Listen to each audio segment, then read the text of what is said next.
Je vous invite à prendre place. Nous allons débuter notre temps de culte.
Soyez chacun et chacune les bienvenus et ton peuple ce matin.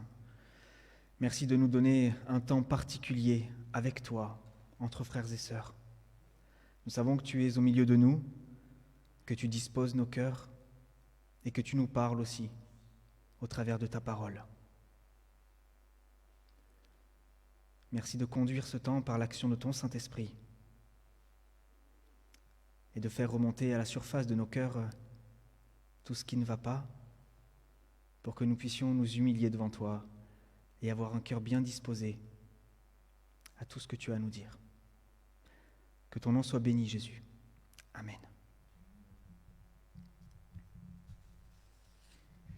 Nous allons introduire ce temps de louange avec la lecture d'un psaume. C'est le psaume 133, psaume de David. « Oh, qu'il est agréable, qu'il est doux pour des frères de demeurer ensemble. C'est comme l'huile précieuse versée sur la barbe d'Aaron et sur le col de ses vêtements. C'est comme la rosée de l'Hermon qui descend sur les hauteurs de Sion.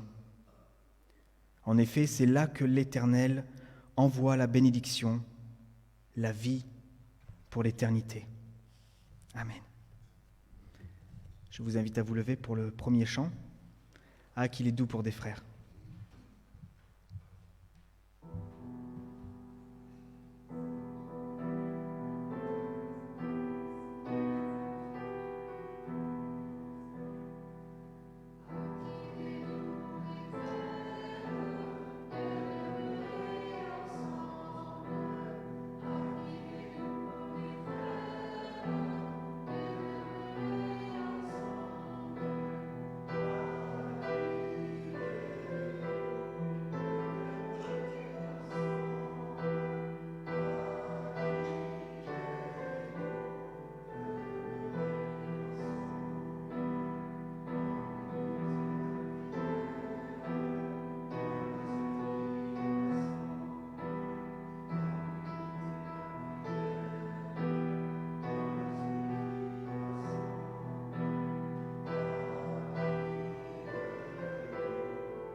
Vous pouvez reprendre place. Seigneur Dieu, tu es le créateur de toutes choses, et c'est par ta volonté que nous existons. Pour ta gloire et pour ton service, tu nous as fait à ton image. Loué sois-tu. Tu nous as donné ton Fils pour sauveur, tu as permis qu'il vive notre vie d'homme et qu'il soit livré à la mort pour notre salut. Loué sois-tu. Tu nous as envoyé l'Esprit pour qu'il vienne animer nos vies, pour qu'il nous console, nous fortifie, pour qu'il nous rassemble en Église. Loué sois-tu. Merci Seigneur. Je vous invite à vous lever pour le prochain chant, l'amour de Dieu.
Vous pouvez reprendre place. Après ce temps de louange, nous allons maintenant passer un temps particulier pour nous souvenir de la loi que Dieu nous a transmise, afin que nous puissions être un peuple saint, un peuple qui lui rende honneur et gloire dans son comportement, dans ses pensées et surtout dans son cœur. Soyez saints, car je suis saint, moi le Seigneur votre Dieu. Tu ne commettras pas de vol, et tu n'useras ni de mensonge, ni de tromperie. Tu n'opprimeras pas ton prochain, et tu ne le dépouilleras pas. Tu n'ajourneras pas le salaire du travailleur. Tu traiteras l'étranger comme l'un des tiens. Que chacun respecte sa mère et son père. Ne sois pas partial dans tes jugements. Ne les change pas selon que ton prochain est riche ou pauvre. Ne va pas colportant le mal autour de toi. Ne te venge pas, ne garde pas rancune. C'est ainsi que tu aimeras ton prochain comme toi-même. Amen. Après ce rappel de la loi, nous allons confesser nos péchés devant le Seigneur durant un temps de silence.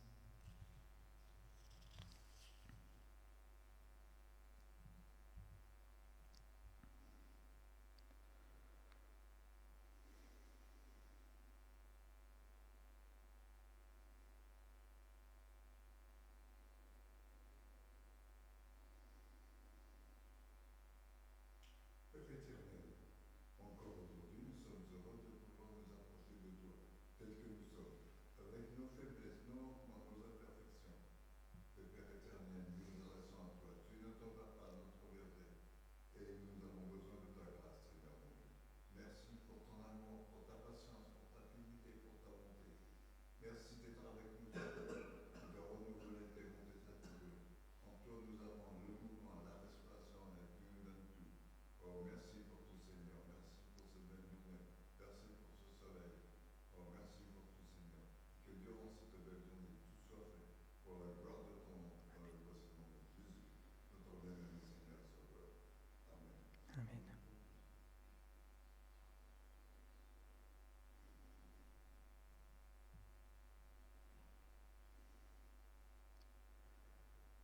Seigneur notre Dieu, tu connais la disposition de nos cœurs, tu connais nos pensées, tu nous connais mieux que nous-mêmes. Tu sais avec quels péchés nous vivons et avec lesquels nous luttons. Et Père éternel, ma prière ce matin pour chacun et chacune d'entre nous, c'est que ton Saint-Esprit soumette notre chair, qu'elle puisse être crucifiée, et que ce soit dans nos actes, dans nos paroles ou nos pensées, que nous puissions te rendre gloire en toute occasion. Que nous nous humilions devant toi, Seigneur, toutes les fois où nous péchons, car nous savons que tu es bon et que tu pardonnes, Jésus, celui qui se repent. Amen.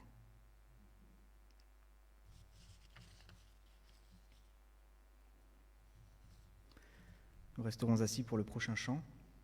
Sonde-moi, ô Dieu.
Après avoir confessé nos péchés devant Dieu le Père, recevons le pardon que Jésus-Christ nous a accordé.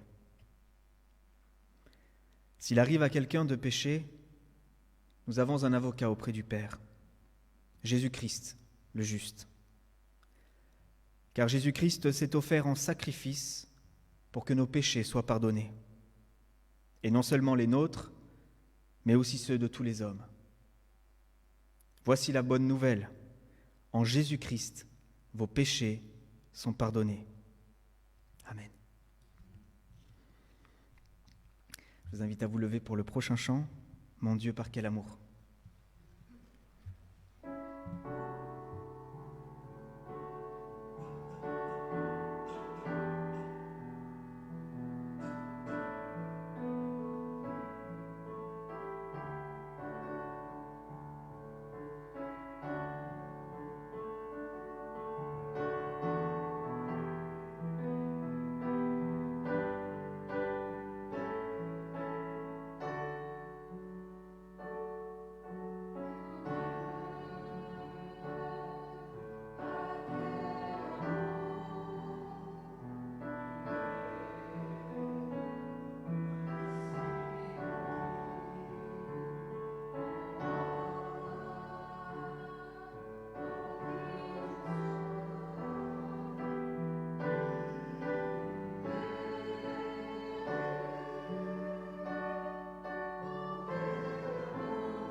Nous resterons debout afin de confesser notre foi avec le credo des apôtres. Nous disons tous ensemble: Je crois en Dieu, le Père Tout-Puissant, Créateur du ciel et de la terre. Je crois en Jésus-Christ, son Fils unique, notre Seigneur, qui a été conçu du Saint-Esprit et qui est né de la Vierge Marie. Il a souffert sous Ponce Pilate, il a été crucifié et il est mort. Il a été enseveli et il est descendu aux enfers. Le troisième jour, il est ressuscité des morts et il est monté au ciel, où il siège à la droite de Dieu, le Père Tout-Puissant. Il viendra de là pour juger les vivants et les morts. Je crois en l'Esprit Saint, je crois à la Sainte Église universelle, à la communion des saints et à la rémission des péchés. Je crois à la résurrection de la chair et à la vie éternelle. Amen. Vous pouvez reprendre place. Excusez-moi, il y a un dernier chant, donc libre à vous de vous lever ou de rester assis. Le chant s'intitule « C'est auprès de Dieu ».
Vous pouvez reprendre place. C'est maintenant le temps de l'offrande. Que celui qui donne de ses biens le fasse avec une entière générosité, et celui qui aide les malheureux le fasse avec joie.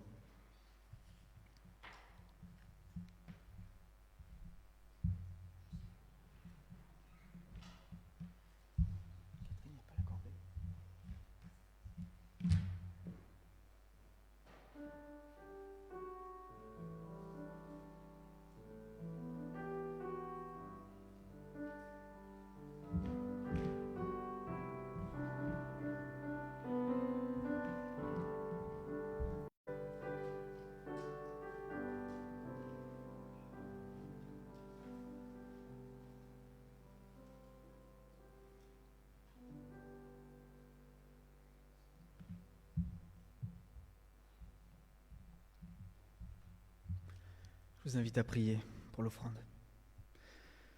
Seigneur, que cette offrande donnée généreusement par chacun et chacune ici présent puisse servir à l'édification de ton Église, puisse vraiment être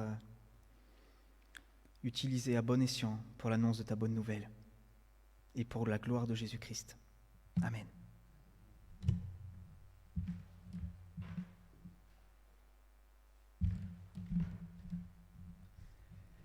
C'est maintenant le temps des enfants.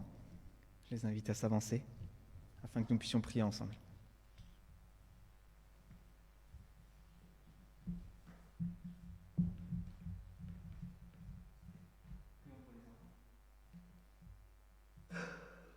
Seigneur Jésus-Christ, tu as dit, laissez venir à moi les petits enfants, car c'est à eux qu'appartient le royaume.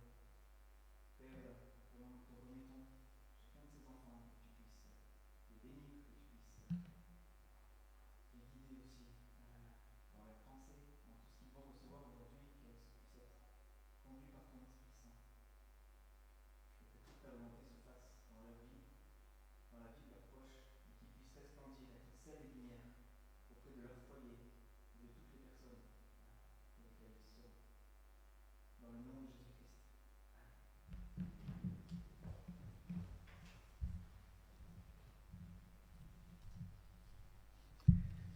Je laisse la place à Mickaël pour la prédication.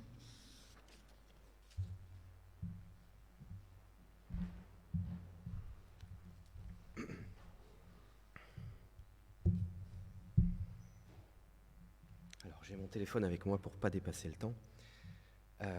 Lors de mes précédentes prédications, je vous avais parlé de l'importance de l'amour de Dieu pour nous et aussi de notre amour pour lui. Et ce matin, je vais terminer cette série de prédications sur l'amour en vous parlant de l'amour du prochain, car vous allez le voir rien qu'en entendant les lectures, il y a un lien entre l'amour de Dieu et l'amour du prochain. Alors donc, nous allons faire plusieurs lectures. La première lecture, ce sera dans Matthieu chapitre 22, versets 34 à 40. Matthieu chapitre 22, versets 34 à 40.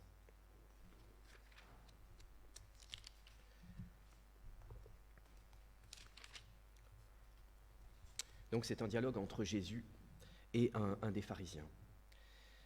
Les pharisiens apprirent que Jésus avait réduit au silence les Sadducéens. Ils se rassemblèrent, et l'un d'eux, professeur de la loi, lui posa cette question pour le mettre à l'épreuve. « Maître, quel est le plus grand commandement de la loi ?» Jésus lui répondit, « Tu aimeras le Seigneur ton Dieu de tout ton cœur, de toute ton âme et de toute ta pensée. C'est le premier commandement et le plus grand. Et voici le deuxième, qui lui est semblable. Tu aimeras ton prochain comme toi-même. De ces deux commandements dépendent toute la loi et les prophètes. » Nous allons poursuivre dans la lecture, donc un peu plus loin dans l'évangile de Jean, chapitre 13, versets 34 et 35. Donc c'est encore Jésus qui va parler. Jean chapitre 13, versets 34 et 35. Donc Jésus dit à ses apôtres la veille de sa mort, « Je vous donne un commandement nouveau, aimez-vous les uns les autres. Comme je vous ai aimé, vous aussi, aimez-vous les uns les autres. C'est à cela que tous reconnaîtront que vous êtes mes disciples, si vous avez de l'amour les uns pour les autres. » Nous allons encore prendre un troisième texte issu des paroles de Jésus. Donc ce texte se trouve dans l'évangile de Luc, chapitre 6. Évangile de Luc, chapitre 6, versets 27 à 36. Donc c'est Jésus qui s'adresse à ses disciples. « Mais je vous dis, à vous qui m'écoutez, aimez vos ennemis, faites du bien à ceux qui vous détestent, bénissez ceux qui vous maudissent, priez pour ceux qui vous maltraitent. Si quelqu'un te frappe sur une joue, présente-lui aussi l'autre. Si quelqu'un prend ton manteau, ne l'empêche pas de prendre encore ta chemise. Donne à toute personne qui t'adresse une demande et ne réclame pas ton bien à celui qui s'en empare. Ce que vous voulez que les hommes fassent pour vous, faites-le vous aussi de même pour eux. Si vous n'aimez que ceux qui vous aiment, quelle reconnaissance en avez-vous ? En effet, les pécheurs aussi aiment ceux qui les aiment. Si vous ne faites du bien qu'à ceux qui vous font du bien, quelle estime en avez-vous ? En effet, les pécheurs aussi agissent de même. Et si vous prêtez à ceux dont vous espérez recevoir en retour, quel gré vous en sait-on? En effet, les pécheurs aussi prêtent aux pécheurs, afin de recevoir l'équivalent.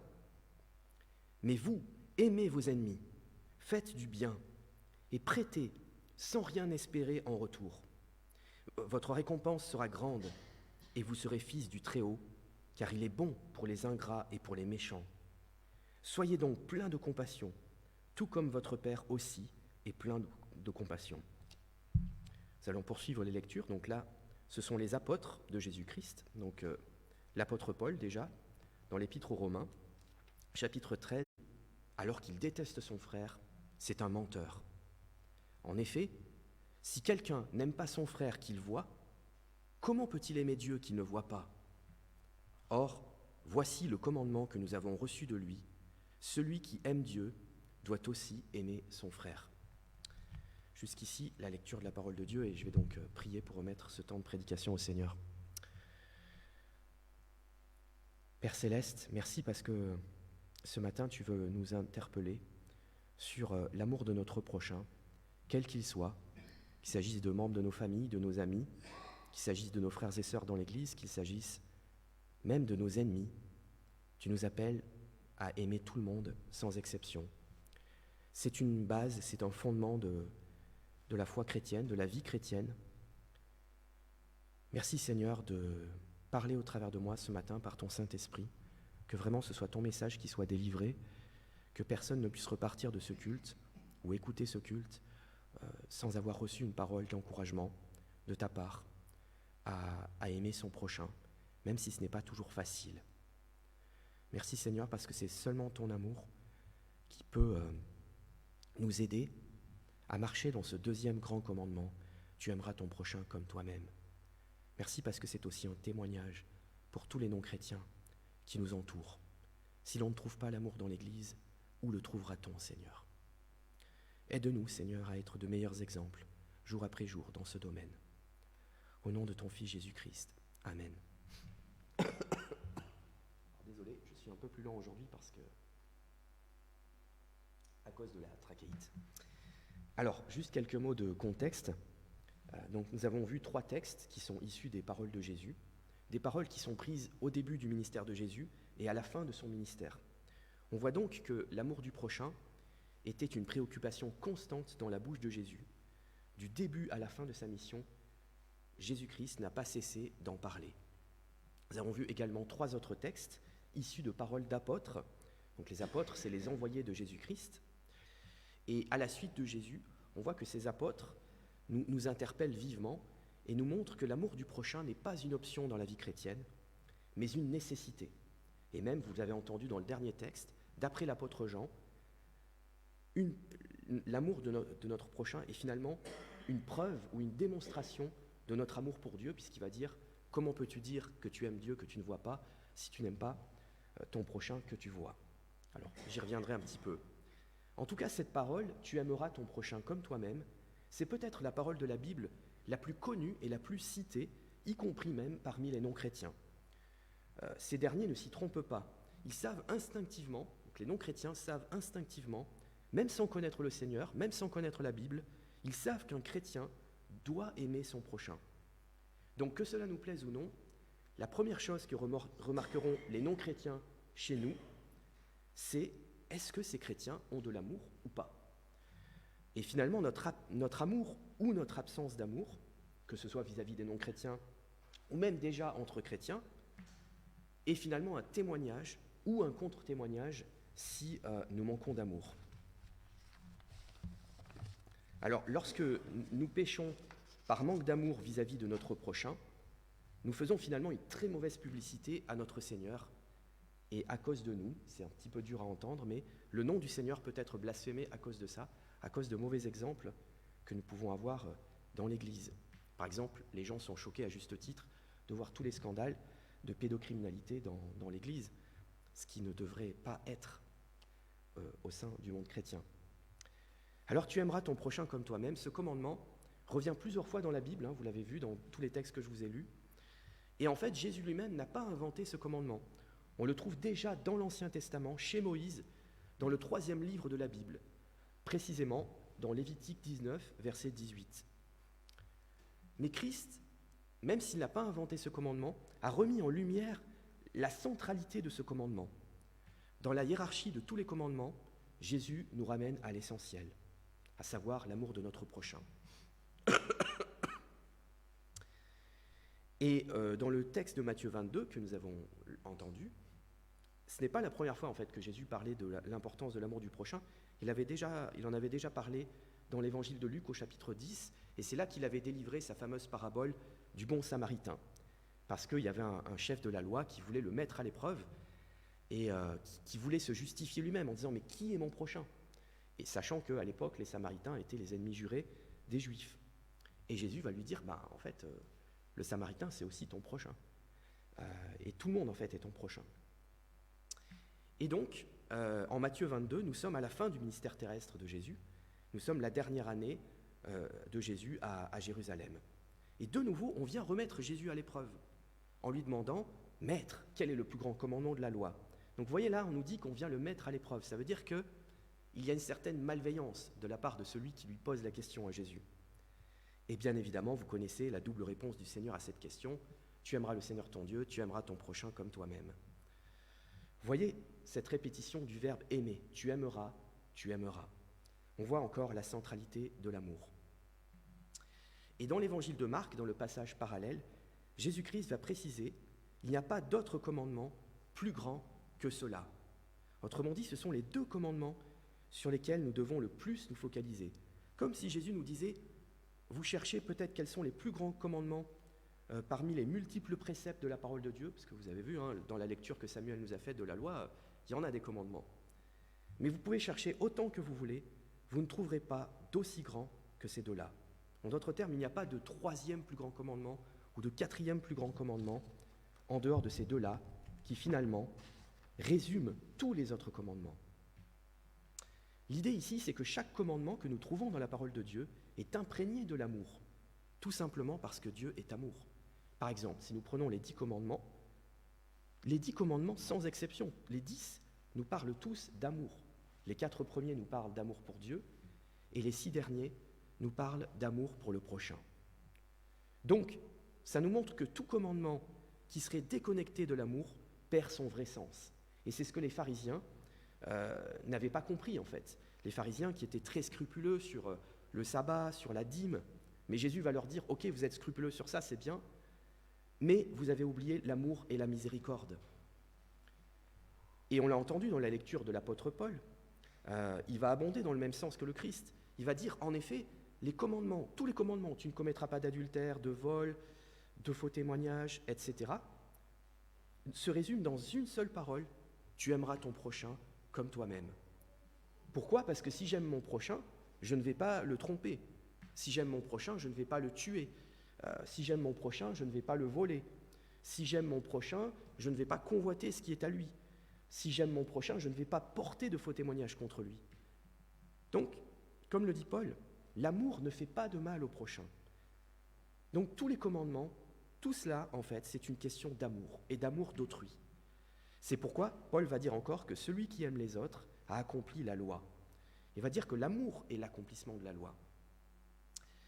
Et Paul l'avait déjà dit dans l'Épître aux Galates, il avait dit « En effet, toute la loi, donc toute la loi de Dieu, est accomplie dans cette seule parole, tu aimeras ton prochain comme toi-même. » Alors vous voulez accomplir la loi de Dieu, c'est très simple, mais c'est tout un programme, aimez votre prochain.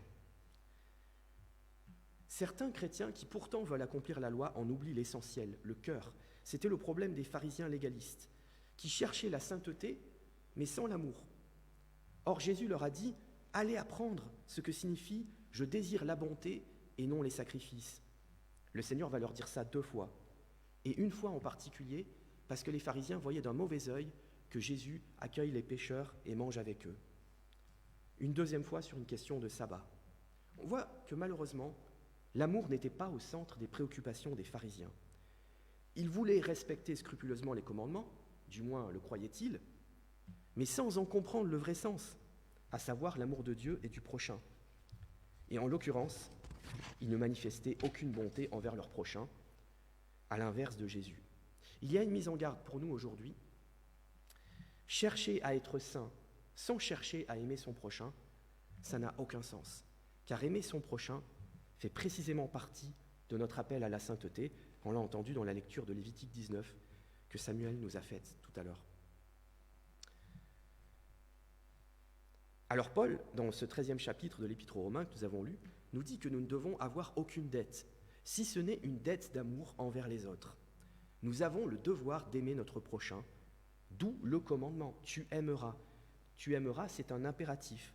Ce n'est pas une option, ce n'est pas une émotion, mais c'est d'abord une décision qui va ensuite se traduire par des émotions. L'apôtre Jacques, nous avons entendu dans la lecture, qualifie ce commandement de loi royale ou de loi du royaume. Ça veut dire quoi? Ça veut dire que dans le paradis, il n'y aura plus que l'amour. Dans le paradis, il n'y aura aucune place pour la haine. Alors bien sûr, vous l'avez entendu dans la lecture de l'évangile de Matthieu, l'amour du prochain vient en second, après l'amour pour Dieu, je vous en avais parlé la dernière fois. Sinon, ce serait de l'humanisme. La différence entre le théocentrisme et l'humanisme, c'est que le théocentrisme met Dieu au centre, tandis que l'humanisme met l'homme au centre, au point que l'homme prenne la place de Dieu. Alors on l'a entendu cette semaine, je vais en dire quelques mots quand même si ce n'était pas facile, avec la constitutionnalisation de l'IVG. Alors loin de moi de juger les femmes ayant recours à l'IVG, parce que quand je considère le nombre d'erreurs que j'ai moi-même commises dans ma vie, je serais bien mal placé pour juger qui que ce soit. Mais il est frappant de constater que dans notre pays, la France, on parle beaucoup des droits de l'homme et des droits de la femme, mais on oublie finalement les droits de Dieu. Car l'enfant à naître n'appartient en réalité ni à l'homme ni à la femme, mais il appartient à Dieu. Et c'est aussi une raison pour laquelle nous n'avons pas le droit d'attenter injustement à la vie de cet innocent qui n'a rien demandé. Alors ce qui m'a beaucoup attristé, c'est de voir que on n'est même plus dans la tolérance de l'IVG, mais on est carrément à applaudir l'IVG, à fêter l'IVG, à dire, voilà, à pousser des éclats de joie. Et je crois que ça, ce n'est pas aimer son prochain, ni l'enfant à naître, ni la femme dont on prétend défendre les droits. Parce que cet acte est un acte destructeur pour une mère, alors qu'il existe tant d'autres solutions qui ne sont jamais mises en avant. Alors, peut-être vous êtes éventuellement choqué par ce que je dis, mais il existe un témoignage que vous pouvez écouter sur Internet d'une femme qui s'appelle Gianna Jessen. C'est une femme qui a été rescapée miraculeusement de l'avortement et qui est devenue chrétienne. Et en fait, elle raconte que d'une certaine manière, Dieu l'a laissée vivre pour être le porte-voix de tous les enfants qu'on n'entend pas. Parce que enfant, étymologiquement, ça veut d'ailleurs dire celui qui ne parle pas. Et Gianna Jessen a cette formule qui m'a beaucoup marqué.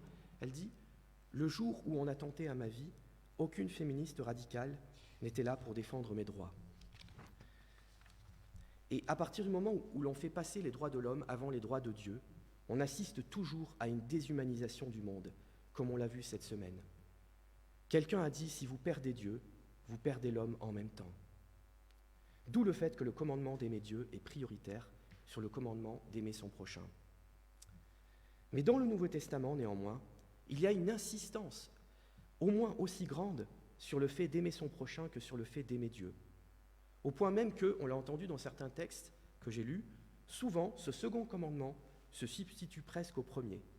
Vous l'avez vu, hein, tous les commandements se résument en une seule parole, tu aimeras ton prochain comme toi-même.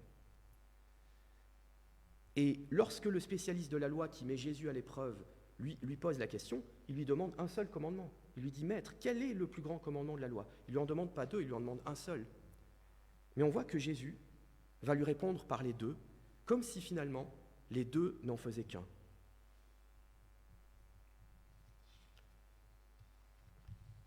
Alors de même, nous avons entendu dans la lecture de Jean que Jésus va dire à ses apôtres « Je vous donne un commandement nouveau, aimez-vous les uns les autres. »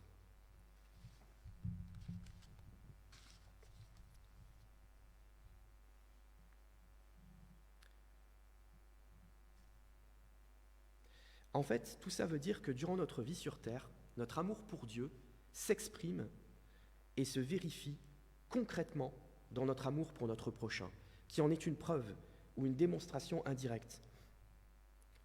On peut finalement s'imaginer aimer Dieu, parce qu'on ne voit pas Dieu. Mais on ne peut pas s'imaginer aimer quelqu'un qu'on voit au quotidien alors qu'on n'aime pas cette personne. Par exemple, votre patron que vous n'aimez peut-être pas, vous le voyez au quotidien. Tandis que Dieu, que vous ne voyez pas, vous pouvez toujours imaginer l'aimer. Mais si finalement nous voulons une preuve que nous aimons Dieu, c'est en aimant notre prochain. C'est ce que nous dit clairement l'apôtre Jean lorsqu'il dit « Si quelqu'un dit « j'aime Dieu » alors qu'il déteste son frère, c'est un menteur.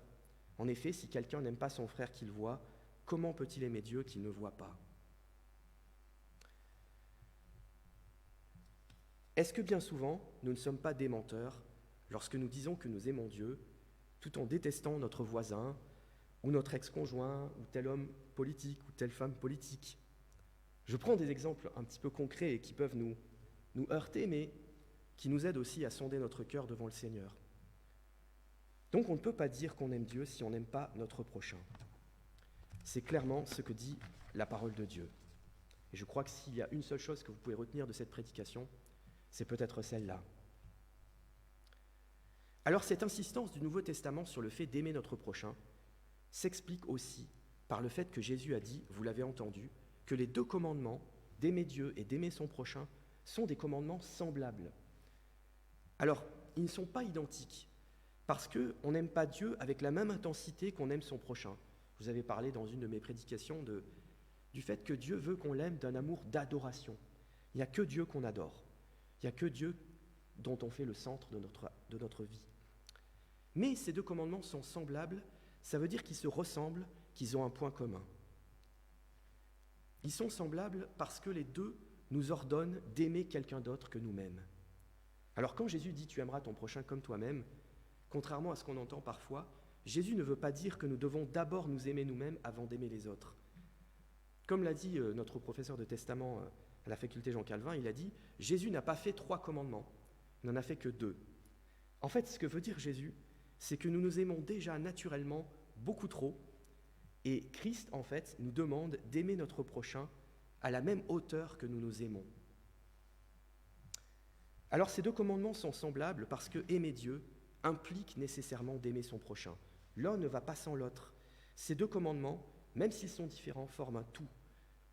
Il est impossible d'aimer Dieu sans aimer son prochain, et il est impossible d'aimer son prochain véritablement sans aimer Dieu.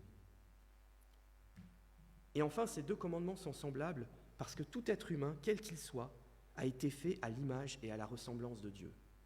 Donc, ne pas aimer l'image de Dieu, c'est au final ne pas aimer Dieu lui-même.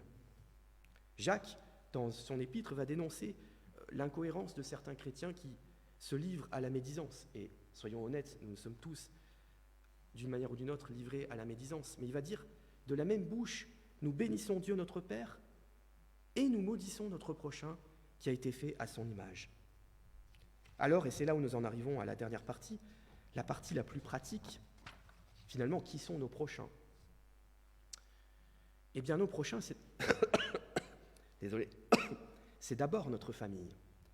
Le 5e des 10 commandements mentionne particulièrement nos parents. En premier lieu, ce sont eux que nous sommes tenus d'honorer. Et l'apôtre Paul va même dire que il nous faut d'abord exercer la piété envers nos parents et grands-parents. Et l'apôtre Paul va avoir cette parole très forte dans 1 Timothée 5,8, un verset qui n'est pas souvent cité, mais qui est quand même fort. Hein.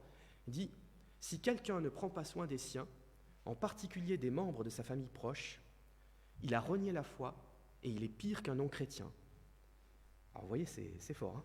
Donc, vos parents ne sont peut-être pas parfaits, peut-être vous ont-ils fait beaucoup de mal, mais ils restent vos parents. On peut bien sûr étendre cela aux conjoints et aux enfants. Si finalement on ne prend pas soin de son conjoint et de ses enfants, à quoi bon vouloir faire de l'humanitaire, par exemple? Ça n'a aucun sens. Il y a une priorité des choses. Ensuite, nos prochains, ce sont nos frères et sœurs en Christ, c'est l'Église. Et c'est là où entre en compte ce que dit Jésus à ses apôtres lorsqu'il dit « Je vous donne un commandement nouveau, aimez-vous les uns les autres ».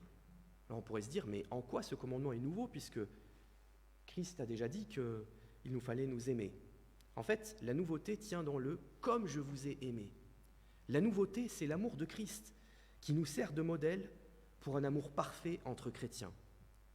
Nous sommes une famille. Peut-être si vous n'avez plus de famille, les chrétiens sont votre seule famille.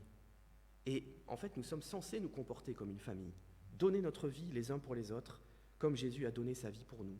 Alors même sans aller aussi loin, déjà prier les uns pour les autres, et je tiens à vous remercier d'ailleurs d'avoir prié pour moi par rapport à cette trachéite.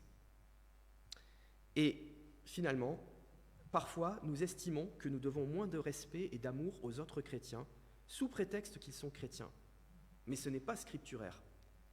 Parce que l'apôtre Paul va dire « Quant à ceux qui ont des maîtres chrétiens, ils ne doivent pas les mépriser sous prétexte qu'ils sont des frères, mais les servir d'autant mieux que ce sont des chrétiens et des bien-aimés qui bénéficient de leur service. » Voilà ce que dit l'apôtre Paul. Donc, ne devons pas considérer que parce que nos frères et sœurs sont déjà chrétiens, nous leur devons moins d'amour. Non, au contraire, parce que Jésus, dans le commandement nouveau, il parle bien de l'amour entre chrétiens, et il promet, c'est à cela que tous reconnaîtront que vous êtes mes disciples. Vous remarquerez, Jésus dit bien, tous reconnaîtront, tous, pas juste quelques-uns. Donc finalement, ce n'est pas la pureté de notre doctrine qui va convertir les gens, mais c'est notre amour entre chrétiens, qui est un témoignage visible pour le monde extérieur qui ne connaît pas Christ.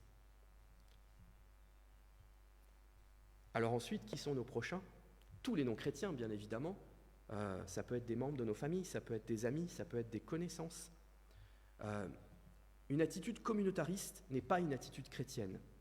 Certes, nous sommes une communauté appelée à rester solidement unis, mais nous ne sommes pas une secte qui exclut les autres. Au contraire, nous sommes appelés à un amour universel, sans distinction de personne. Vous l'avez entendu dans la lecture de Jacques, si vous faites du favoritisme, vous commettez un péché et la loi vous dénonce comme étant coupable. Alors dans le cas de Jacques, il s'agissait des pauvres et des malheureux, parce que à l'époque de Jacques, quand un pauvre arrivait, il était moins bien considéré qu'un riche. Et là, Jacques, il va les reprendre en disant « mais c'est pas possible ce que vous faites ». Nous ne pouvons pas choisir et trier entre qui nous voulons aimer et qui nous ne voulons pas aimer. Et nous ne devons mépriser personne. Le livre des Proverbes va nous dire « celui qui méprise son prochain manque de bon sens et commet un péché ». Un chrétien qui dit « Ah, cette personne-là, elle, je ne l'aime pas, lui, je ne l'aime pas », de telles phrases ne devraient jamais sortir de la bouche d'un chrétien, car un chrétien est appelé à aimer tout le monde, sans exception. Alors si vous voulez la preuve de ça, c'est dans 1 Thessaloniciens 3,12, l'apôtre Paul va dire « Que le Seigneur fasse grandir l'amour que vous avez les uns pour les autres et pour tous les hommes. » Quoi ? Je dois aimer tout le monde, y compris même mes ennemis ? Oui, et c'est par là où je terminerai mon message. On voit que les paroles du Christ sur l'amour des ennemis précèdent même chronologiquement ces paroles sur l'amour du prochain en général. Ces paroles que vous avez entendues dans l'évangile de Luc, il les a prononcées dès le début de son ministère, lors du sermon sur la montagne. Qui Jésus nous invite-t-il à aimer en premier ? Ceux qui nous offensent, ceux qui nous font du mal. C'est contre-intuitif, n'est-ce pas ? Mais Jésus va dire, dans l'évangile de Matthieu, « Vous avez appris qu'il a été dit, tu aimeras ton prochain comme toi-même, et tu détesteras ton ennemi. Mais moi, je vous dis, aimez vos ennemis. » On voit que les chefs religieux du temps de Jésus, qui étaient sous occupation romaine, avaient voulu réduire ce commandement de l'amour du prochain à ceux avec qui ils étaient en affinité et en amitié. Pour eux, un ennemi, ça ne pouvait pas être un prochain. Mais Jésus, à l'inverse des chefs religieux, va redonner le vrai sens au commandement de l'amour du prochain. Pourquoi je dis il va lui redonner le vrai sens ? Là encore, Jésus n'invente rien, parce que, tenez-vous bien, dès le début de la loi de Moïse, on trouve un commandement tel que celui-ci, donc dans le livre de l'Exode, chapitre 23, versets 4 et 5, il est écrit « Si tu rencontres le bœuf ou l'âne de ton ennemi, alors qu'il est égaré, tu le lui ramèneras. Si tu vois l'âne de ton ennemi s'effondrer sous sa charge et que tu hésites à le décharger, tu l'aideras néanmoins à le décharger. » Donc vous voyez, dès le deuxième livre de la Bible, l'amour des ennemis est commandé au peuple de Dieu. Donc Jésus ne fait que remettre les choses en perspective, il ne fait que montrer la centralité de l'amour des ennemis. Il nous appelle à être bons, à être pleins de compassion pour les ingrats et les méchants, tout comme Dieu, notre Père, est plein de compassion envers nous. Donc nous ne sommes pas appelés à regarder les méchants avec dédain, mais avec compassion. Personnellement, j'ai une liste de prières pour mes ennemis, pour toutes les personnes qui m'ont fait du mal. Et quand il m'arrive de prier pour eux, eh bien, croyez-le ou non, mais je ressens vraiment une paix profonde de la part du Seigneur. C'est vraiment quelque chose à pratiquer. Et le fait de prier pour ses ennemis, c'est ça qui va nous aider à les aimer en fait. Plus on priera pour eux et plus on les aimera. Alors ce matin, avant de prendre la Sainte Seine, peut-être nous pouvons nous interroger. Pour qui est-ce que j'ai du mal à aimer ? Ça peut être un collègue de travail, ça peut être un patron, ça peut être un homme politique, une femme politique, ça peut être un ex-conjoint. Voilà, chacun sait. Mais je pense que peut-être c'est l'occasion, dans nos cœurs, de pardonner à ces personnes. Et je m'arrêterai là. Merci pour votre écoute patiente.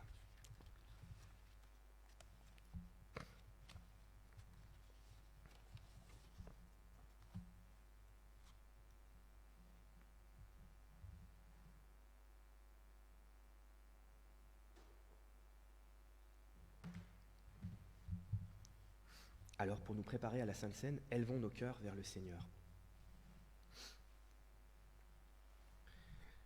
Le Seigneur Jésus, dans la nuit où il fut livré, prit du pain, et après avoir rendu grâce, le rompit, et dit : « Ceci est mon corps qui est pour vous, faites ceci en mémoire de moi. »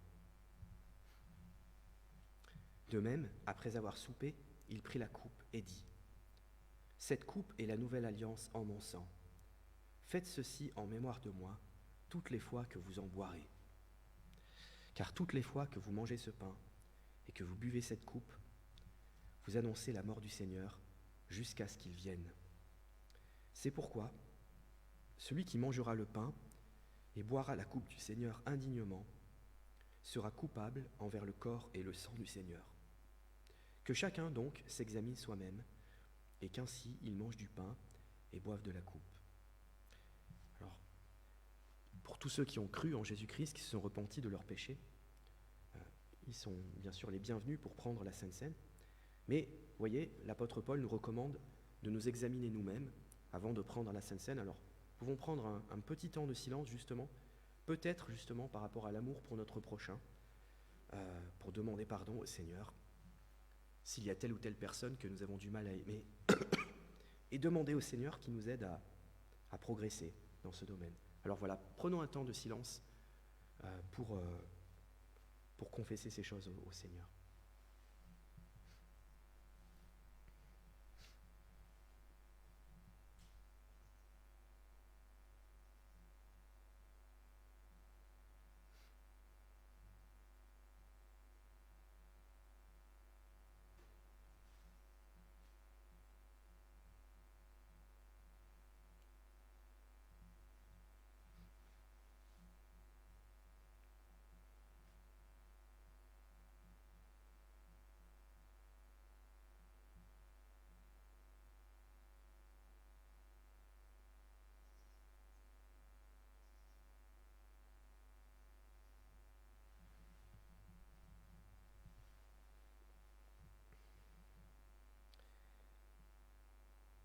Seigneur Jésus, c'est toi qui nous invites à ta table et qui présides ce repas par ton Saint-Esprit. Avec humilité et avec reconnaissance, nous prenons le pain que tu nous offres et nous tendons les mains pour recevoir la coupe des délivrances. Seigneur Jésus, reçois notre sacrifice de louange. Merci de t'être abaissé jusqu'à devenir l'un des nôtres, en revêtant notre chair mortelle. Ce pain que nous allons prendre en est le signe saint. Merci de nous avoir aimés jusqu'à offrir ta vie pour nous accorder le pardon et pour nous faire entrer dans ton alliance. Cette coupe que nous allons prendre en est le signe saint.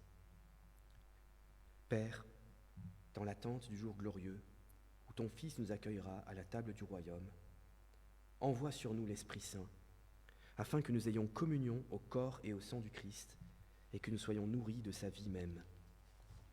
Fortifie-nous et garde-nous jusqu'à ce que nous soyons tous parvenus à l'unité de la foi et de la connaissance du Fils de Dieu. Nous te le demandons au nom du Seigneur Jésus-Christ, avec qui nous te prions le Notre Père. Si vous voulez bien dire avec moi le Notre Père. Notre Père qui es aux cieux, que ton nom soit sanctifié, que ton règne vienne, que ta volonté soit faite sur la terre comme au ciel. Donne-nous aujourd'hui notre pain de ce jour. Pardonne-nous nos offenses, comme nous pardonnons aussi à ceux qui nous ont offensés. Et ne nous soumets pas à la tentation, mais délivre-nous du mal, car c'est à toi qu'appartiennent le règne, la puissance et la gloire pour les siècles des siècles. Amen. Alors ce matin, le Seigneur Jésus appelle chacun de ceux qui croient en lui à sa table. Donc tous ceux et toutes celles qui reconnaissent en lui le Seigneur peuvent librement partager son repas. Alors, je vais demander à Gérard pour la distribution des éléments.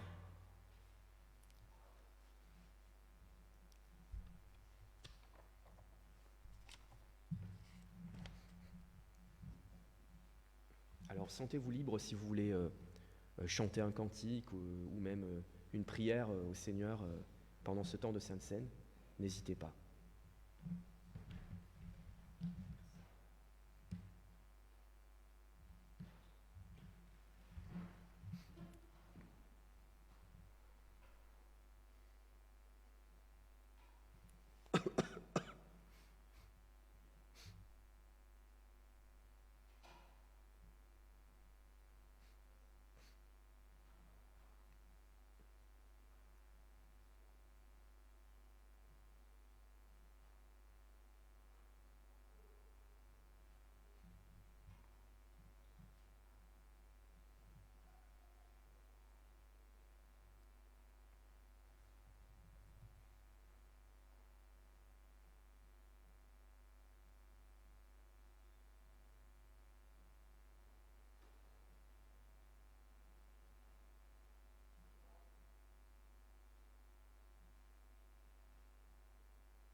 Le pain que nous rompons ce matin est la communion au corps de notre Seigneur Jésus-Christ qui est mort pour nous. Nous pouvons donc prendre le pain en pensant au sacrifice du Seigneur pour nous.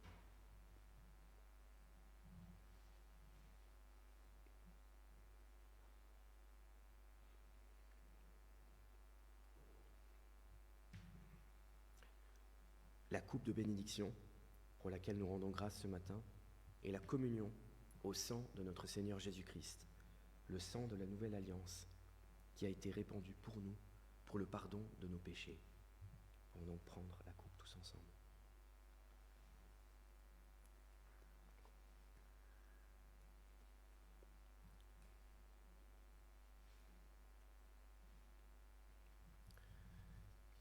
Rendons grâce à Dieu. Dieu Tout-Puissant, nous te remercions de nous avoir reçus par grâce à ce repas qui rappelle ton alliance. Que ce repas ne soit pas pour nous une occasion de sécurité trompeuse, mais plutôt un renouvellement de tout notre être et de toute notre vie à ton service et dans l'amour de notre prochain. En Jésus-Christ. Amen.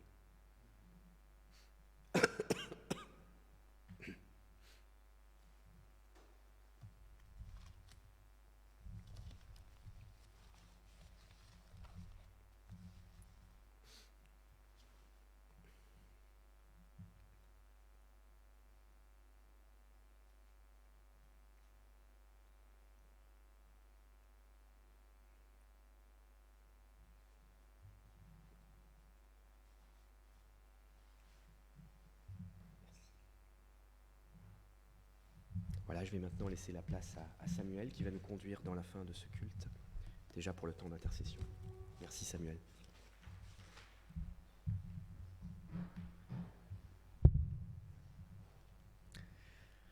Restons dans ce même esprit d'unité pendant lequel nous avons été pendant le repas du Seigneur, afin de pouvoir prier les uns pour les autres durant ce temps d'intercession. Sentez-vous libre, chacun et chacune, de faire monter vos demandes auprès du Seigneur, à haute voix ou dans vos cœurs.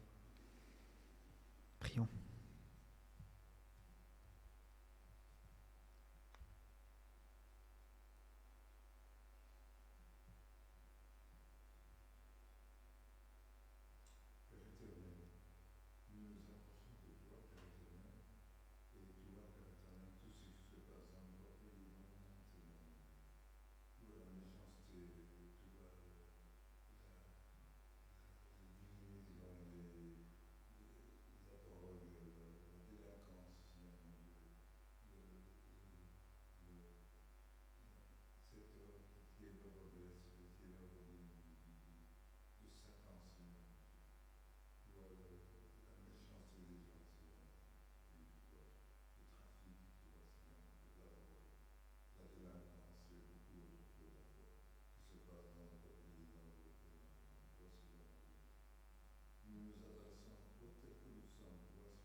Merci Seigneur,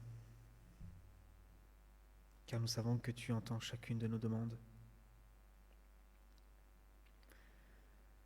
Père, que tu puisses répondre personnellement selon ta volonté à chacune des prières qui ont pu monter vers toi. Merci de conduire la fin de ce temps de culte et de nous accompagner, Seigneur. Dans le nom de Jésus. Amen. Notre culte touche à sa fin. Je vous invite à vous lever afin de recevoir la prière de bénédiction.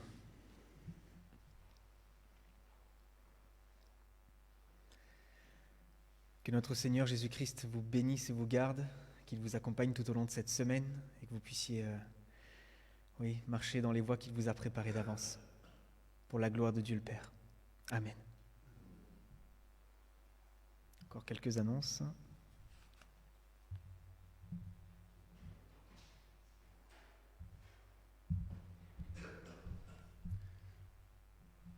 Alors, mis à part les annonces, les rendez-vous habituels, donc à savoir l'étude biblique le mardi soir à 20h en ligne et le culte le dimanche matin à 10h. Nous avons à noter donc le 17 mars, c'est déjà le week-end prochain, donc l'Assemblée générale. Et à l'issue de l'Assemblée générale, on aura un repas en commun. Donc si vous êtes tous invités à venir partager ensemble le repas en commun, chacun ramène un plat et on partage tous ensemble. À noter aussi la veillée de Pâques avec notre église sœur à Allo, qui se tiendra donc le vendredi 29 mars à 19h. Donc on vous enverra plus de détails pour ceux qui veulent participer à cette veillée. J'avais annoncé la dernière fois que nous avons un culte en commun organisé par le CNEF. Je vous avais annoncé le 7 avril, mais en fait, ce n'est pas le 7 avril, c'est le 14 avril. Et donc, le 14 avril, il n'y aura pas de culte ici. On participera tous au culte en commun. Donc, c'est à l'église malgache, où on est déjà allé au culte en commun de la Fédération protestante de France. Et donc, le culte en commun, ça sera le prédicateur, ça sera Erwan Klorek, qui est le président du CNEF. Voilà. Et puis à noter aussi, donc on est en train d'essayer de fixer une date pour le petit déjeuner des hommes. Alors on hésite encore entre le 21 et le 28 avril. Donc s'il y a des gens qui sont là ou pas là, l'un ou l'autre dimanche, merci de me dire et on va essayer de se tenir à une date. Voilà. Je vous souhaite un bon dimanche à tous.